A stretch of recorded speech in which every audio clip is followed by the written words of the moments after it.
Here's the clean, expanded rewrite of the story with no headings, no pictures, no image renders. Just pure, continuous narrative text for easy reading or copying. Picture this.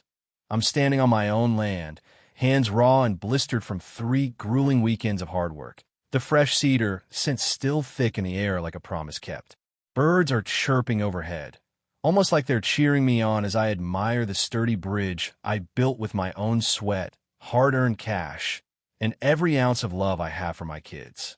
It spans a little creek in the backyard, just wide enough and strong enough so Emma and Tyler can safely reach their epic tree fort kingdom on the other side.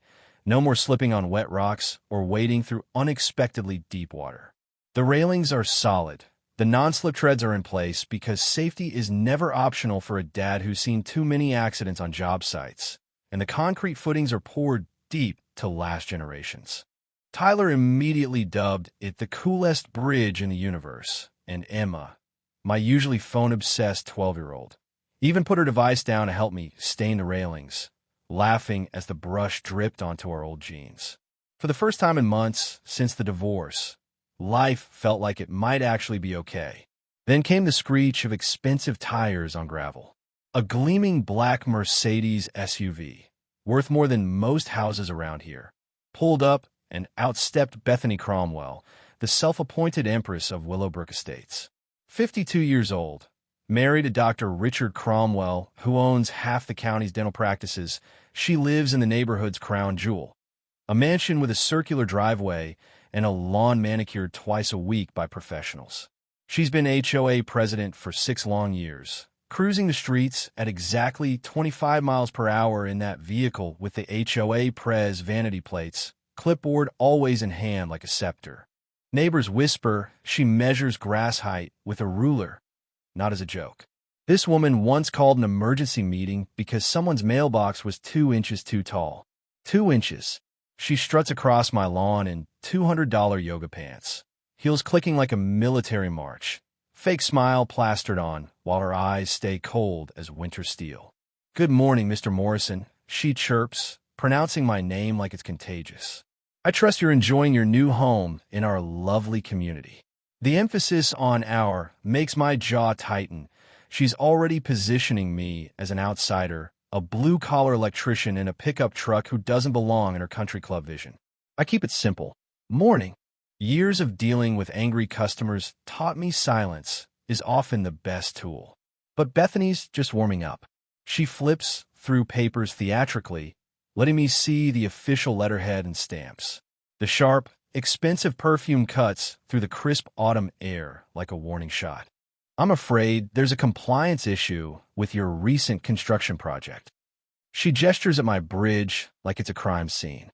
This structure was erected without proper architectural approval from board. Aesthetic modifications visible from neighboring properties require advanced written permission. We maintain these standards to protect everyone's property values. My blood pressure climbs. "Ma'am, that bridge is entirely on my property. I checked the deed twice before I even bought the first plank." "That may be," she says, voice dripping condescension, "but we still require board review." She slides a crisp envelope from her clipboard. Notice of violation. Initial fine, $350 plus $50 daily until remediation. Remediation meaning removal, naturally, and submission of proper applications, which require unanimous board vote. I stare at the paper, the metallic taste of injustice rising in my throat. This woman wants me to destroy a safety feature I've built for my own children, on my own land, because it offends her aesthetic standards. Right then, Mrs. Patterson from 3 houses down walks by with her ancient beagle, lingering unusually long by my mailbox, clearly eavesdropping. 37 years teaching elementary school gave her a radar for bullies. "Excuse me," she calls sweetly. "I couldn't help but admire your beautiful bridge, Jake. My grandchildren would love something like that." Bethany's head whips around. "Eleanor, I'm conducting official business." "Oh, I know, dear," Mrs. Patterson replies innocently, "just recognizing quality craftsmanship. My late husband, Harold, built bridges for the county for 23 years. He'd have appreciated those professional-grade railings and proper footings." Bethany's smile cracks for the first time. I'm sure you understand the importance of community standards. Absolutely, Mrs. Patterson says, eyes twinkling. That's why I've always wondered about that lovely gazebo you installed 3 summers ago. Don't recall seeing that up for approval, but my memory isn't what it used to be. The air drops 10 degrees. Bethany's clipboard trembles. She thrusts the notice at me. 7 days to begin remediation, Mr. Morrison. Then click-clacks back to her Mercedes, posture wobbling just a little. That moment, breathing in creek water, fresh-cut grass, and autumn smoke, I realize this isn't about the bridge. It's about control, about keeping the divorced tradesman in his place. She picked the wrong guy. Monday morning, a county building inspector shows up. Ray Kowalski, fair, thorough, no nonsense. He examines the bridge, tests the railings, nods approvingly. Built to higher standards than most decks. No permits needed for this span, private property, under 10 feet, safe as houses. Bethany arrives just in time to hear it, face contorting. Ray chuckles.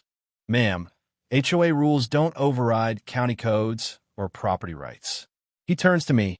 Beautiful work, Jake. Concrete ratios spot on. Erosion controls impressive. As Ray leaves, Bethany and I face off like gunfighters. But the county just declared her weapon useless. Her empire runs on intimidation and people not knowing their rights. This electrician just got educated. The next days bring more revelations. Social media explodes with Bethany's manufactured outrage in a new group she created overnight. Photos of my bridge labeled eyesore. Essays about declining values. But comments turn against her. Neighbors praise the craftsmanship. My ex-wife even defends it publicly. Screenshots pile up, evidence of harassment. Then her brother-in-law, a reluctant lawyer, shows up with empty threats of liens. I ask the key question, have you verified the HOA's current legal standing with the state? His face drains. A quick call confirms it. Corporate status lapsed 18 months ago. Every fine, every threat, meaningless.